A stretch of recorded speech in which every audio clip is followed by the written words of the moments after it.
دا بعضې خلک ډېر نازونه وداګانې کوي، خو چې څوک نکاح کول غواړي د نکاح دپاره، د صحیح نکاح دپاره، چې یو سړی وایي زه واده کوم او نکاح کول غواړم، نو هغه ته زه ماته چا ښودلې وظیفه ده هغه ورته وایم، هغه کوئ انشاءالله. که تاسو یو واده کړی وي او بل څوک هم خوښ وي، نو زموږ پیغمبر علیه السلام هم ډېرې نکاحګانې کړې وي، 11 بیبیانې وي.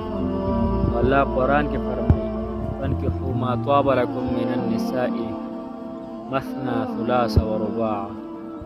الله وایي چې تاسو 2 3 4 ښځې وکړئ، بیا پکې وایي چې فرق به پکې نه کوئ.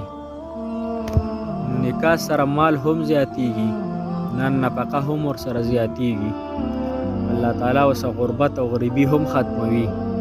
که څوک وایي چې زه دویم واده کوم، یو یې کړی دی او بل وایي چې بل هم کوم، نو ما ته چا ښودلې وظیفه ده هغه راته ښیمه، انشاءالله هغه کوئ، هغې سره به ستاسو کوم چې ستاسو خوښه وي هغه به الله تعالی میله وکړي. هغه دا د عزتمندو چې د مازدیګر مونځ نه پس چې په مصله باندې ناست یې مونځ وکړي، نو 1400 او 140 پېرې به دا وظیفه ووایي، یا ودودو یا ودودو یا ودودو. په مصله چې مازدیګر مونځ نه پس کښېني او مونځ وکړي، نو 1400 او 140 پېرې دا وظیفه به کوئ، یا ودودو یا ودودو.